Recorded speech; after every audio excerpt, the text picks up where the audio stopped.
जय मसी सबैजनालाई मेरो तर्फबाट अनि म र मेरो परिवार चाहिँ आज छोराको मगनीमा जान लागेको मेरो जेठाजुको छोरा कान्छो छोराको मगनीमा अनि छोरा चाहिँ पोर्चुगलबाट छुट्टीमा आएको थियो अनि बिहे गर्ने रे भनेर हामी चाहिँ अनि बुहारी हेर्न जान लागेको मगनीमा अनि यहाँ चाहिँ जेठी बुहारी गाडी देखेको त बमिट आउन लायो भनेर कसरी जाने होला त्रिशुलीसम्म भनेर सबैजना यहाँ हाँसिरहेछ अनि हामी चाहिँ 4-5 जना चाहिँ 9-10 जना चाहिँ बाइकमा अनि नअटेको चाहिँ यहाँ हाम्रो बासु दाइको गाडी बोलाएर चाहिँ गाडीमा पनि जान लागेको छ हामीहरू चाहिँ अनि यता चाहिँ 6 जना मात्रै अट्ने रहेछ अनि हाम्रो यता चाहिँ जुई साहब टोलाएर बसिराख्नु भएको रहेछ अनि मैले जिस्काइदिएको त हाँसिराख्नु भएको छ अनि यसमा चाहिँ 6 जना मात्रै अट्ने रहेछ कि अनि हामी चाहिँ यता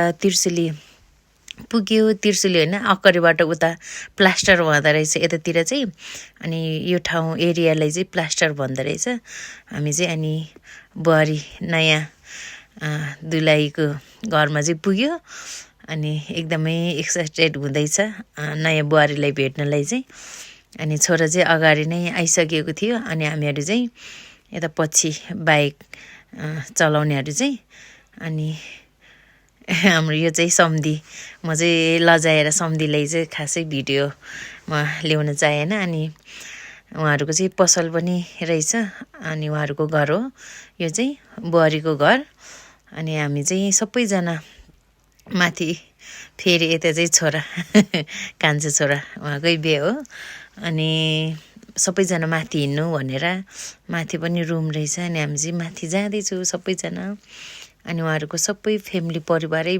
बसिराख्नु भएको रहेछ यता चाहिँ अनि सबैजनालाई फर्स्टचोटि भेटिरहेको छु सम्धिनीहरूलाई चाहिँ अनि यहाँभित्र चाहिँ हाम्रो बुहारी नानीको हजुरबुवा र हजुरआमा र उहाँहरू चाहिँ अनि उहाँहरू चाहिँ सबै हाम्रो एउटै घरकै फ्यामिली है देवर जेठाजु अनि सासू मेरो जेठानी अनि बुहारीहरू सबै हामी एउटै परिवारको फ्यामिली मात्रै भेट्न गएको मगनीमा हेर्न मात्रै गएको हाम्रो पास्टर पनि मण्डलीबाट चाहिँ पास्टर गुरुबा पनि जानुभएको आउनु भएको छ अनि सुरुमा चाहिँ हामीले चिया खायो बुहारीको घरमा है फर्स्टचोटि अनि उहाँ चाहिँ हाम्रो पास्टर बुवाहरू हुनुहुन्छ सेतो सर्ट लाउने चाहिँ अनि सबैजना चिया खाँदै छु अनि छोरा बिहे गर्ने टोपी लगाएर आएर कपाल बिग्रियो अरे भनेर यहाँ पानीले धोएर अनि फेरि त्यहाँबाट चाहिँ हामी खाना खायो खाना चाहिँ हामी बिहान खाजाहरू पनि खाएको थियो अनि धेरै हुन्छ भनेर हामीले चाहिँ यहाँ एक साइडमा चाहिँ हालिरहेछ अनि सबैजना खाना खाँदैछु अनि यस्तो मिठो थियो खाना पनि है अनि हाम्रो घर फ्यामिली मात्रै हामी यो उहाँहरू चाहिँ अनि खुर्सानी पनि मैले चाहिँ मजाले खुर्सानी पनि टोकेँ अनि खाना पनि यस्तो टेस्टी भएको थियो अनि उहाँहरू छोरा चाहिँ यहाँ बेहुला पनि खाना खाँदैछ सबैजना अनि म चाहिँ बुहारीलाई हेर्नले एकदमै हतार भइरहेको थियो अनि मैले भेटेको चाहिँ थिएन नि त नि अनि अब छोराले पनि खासै भेटेको छैन रहेछ उनीहरू फोनमा मात्रै कुरा भइरहेको रहेछ अनि अस्ति भेट्ने बेलामा पनि एकचोटि भेट्या रहेछ अनि आज 2 चोटि भेटिरहेछ होला छोराले पनि अनि हामीहरू चाहिँ सबै खाना खाइसकेपछि फेरि मेरो बुढा अनि उहाँ बुहारीको माथि घरबाट चाहिँ यस्तो भ्यू देख्दो रहेछ यतातिर रहेछ उहाँको घर चाहिँ बुहारीको घर चाहिँ सम्धिनीको घर भनौँ न यतातिर अब यो चाहिँ मेरो जेठाजु मलाई जिस्काउँदैछ साइला जेठाजु अनि यो चाहिँ छोरो अनि त्यहाँबाट चाहिँ हामी खाना खाएपछि चाहिँ चर्च चाहिँ यहाँ नजिकै रहेछ उहाँहरूको चाहिँ अनि चिसोहरू लगेर अनि त्यहाँ मण्डलीमा चाहिँ जान लागेको यहाँ घरमा चाहिँ के अरे ठाउँ अलिकति साँग्रो हुन्छ भनेर हामी चाहिँ मण्डलीमा जाँदैछु चर्चमा अनि नजिकै रहेछ चर्च पनि अनि चिसोहरू यहाँ सरसामानहरू बोकेर हामी चाहिँ जाँदैछु यतातिर अनि यहाँ मैले चाहिँ छोरालाई बोगाउनु नभनेको बोक्छु रे भनेर अगाडि अगाडि जाँदैछु। अनि त्यहाँबाट चाहिँ हामी मण्डली पुग्यो। यहाँ चर्च चाहिँ घर नजिकै रहेछ उहाँहरूको चाहिँ। अनि मण्डली चाहिँ चिटिक्क कस्तो राम्रो, सानो भए पनि चिटिक्क के कस्तो राम्रो लाग्यो मलाई चाहिँ। उहाँहरू विश्वासी पनि धेरैजना नै हुनुहुन्छ होला। अनि त्यहाँबाट चाहिँ हामी मण्डलीभित्र नै फलफुलहरू यताउति मिलायो।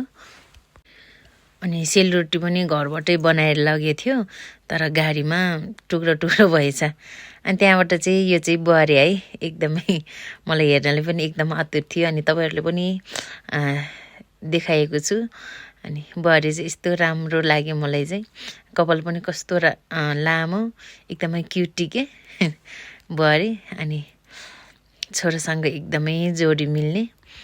अनि त्यहाँबाट अगाडि राख्नुपर्छ नि त, अनि दुईजनालाई नै अनि कुराहरू सोध्नु पर्यो। सबै कुराहरू सोधेर मात्रै यसरी मगनी हुन्छ है हाम्रो क्रिस्चियनहरूको चाहिँ। अनि फलफुल चिसोहरू लानुपर्छ। सुरुमा हेर्न जाँदाखेरि चाहिँ यस्तो रहेको छ है। अनि हाम्रो पास्टरज्यूले चाहिँ सबै कुराहरू सोध्नुहुन्छ, उहाँहरू खुसी छ कि छैन भनेर। अनि त्यहाँबाट चाहिँ हामी चाहिँ परिचयहरू दिन थाल्यो। उहाँ चाहिँ सम्धी हुनुहुन्छ बुहारीको बुवा। अनि परिचय दिँदै हुनुहुन्छ। अनि उहाँ चाहिँ सम्धिनी सबैजना हाम्रो दुई घर परिवारहरू। अनि उहाँ चाहिँ अनि हजुरबुवा हुनुहुँदो रहेछ, बुहारीको हजुरबुवा। अनि धेरै फ्यामिली हुँदो रहेछ। उहाँ चाहिँ हजुरआमा। यस्तै गरी हामी दुई परिवारहरू परिचय गरिरहेछु। अनि यो चाहिँ मेरो जेठाज्यू, अनि उहाँ चाहिँ मेरो देवर अनि सबै फ्यामिली मात्रै। उहाँ चाहिँ मेरो बुढा हुनुहुन्छ। अनि तपाईँहरूले थाहा नै हुनुहुन्छ होला प्रायले चाहिँ। अनि उहाँ चाहिँ मेरो कान्छो देवर सबैजना चाहिँ हामी परिचय दिँदैछु। अनि उहाँ चाहिँ छोरा, अहिले बिहे गर्नेको दाइ। अनि बुहारीले चाहिँ अब म खुसी छु, राजी छु, म बिहे गर्न चाहन्छु भनेर चाहिँ यसरी सरसामानहरूलाई छुनुपर्छ हाम्रो क्रिस्चियनको चलनमा चाहिँ। अनि मलाई कसैले पनि दाबी गरेको छैन। म आफ्नै मर्जीले, म आफ्नै खुसीले चाहिँ बिहे गर्न चाहन्छु भनेर यसरी सामानहरू चाहिँ छुनुपर्छ। अनि सबै परिवारको बिचमा। अनि सबैजना यसरी भिडियो बनाउँदैछु। हामी चाहिँ एकअर्कालाई चिनजान गरेर यस्तो गरिरहेको छु। अनि त्यहाँबाट चाहिँ केक काट्नु पर्ने हुन्छ हाम्रो चाहिँ। अनि केक काट्नुको लागि चाहिँ छोरा र बुहारीले चाहिँ यहाँ केकहरू काट्न लागेको छ यस्तो। अनि एकदमै रमाइलो भइरहेको थियो। अनि सबै फ्यामिली नै कोही भिडियो बनाउने। अनि हाम्रो छोराको नाति, म त हजुरआमा नि भइसक्यो, यतातिर चाहिँ नाति छोराको। अनि उहाँ नानीले चाहिँ हाम्रो पास्टर बुवालाई त्यो झिरेरीले पास्टर बुवालाई त्यो गरेर दौडेर आइराख्नु भएको रहेछ।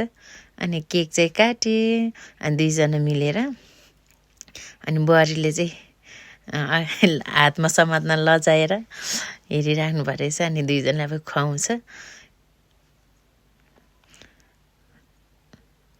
तर मेरो छोरा चाहिँ लजाएको छैन। ऊ चाहिँ एकदमै बोल्ने, यताउति फ्याङ्ली नै हुनुहुन्छ छोरा चाहिँ। अनि बुहारी चाहिँ नयाँ भएर होला, बिचरा एकदमै लजालु स्वभावले बसिराख्नु भएको छ। अनि त्यहाँबाट चाहिँ हाम्रो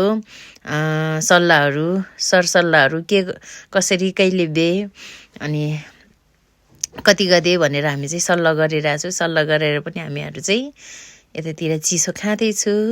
अनि चिसो खाएर अनि केकहरू खान लागेको। केक पनि सबै फ्यामिलीलाई नै थोरै थोरै पुगे रहेछ। अनि हामी चाहिँ टेस्ट गर्दैछु। अनि सम्धिनीहरूले चाहिँ यहाँ अगाडि बसेर हामी एकदमै सल्लाह गरिरहेछु दुई घर परिवारबाट नै। अनि यस्तो रहेको चाहिँ हाम्रो चाहिँ। अनि त्यहाँबाट चाहिँ हामी चाहिँ सल्लाह गरेर हामी चाहिँ निस्के। अब रात पनि पर्न लाग्यो नि त नि, 4-5 बजे थियो। घर पुग्दा त हामी रात परेको थियो। अनि हामी त्यहाँबाट चाहिँ निस्किए है सबैजना।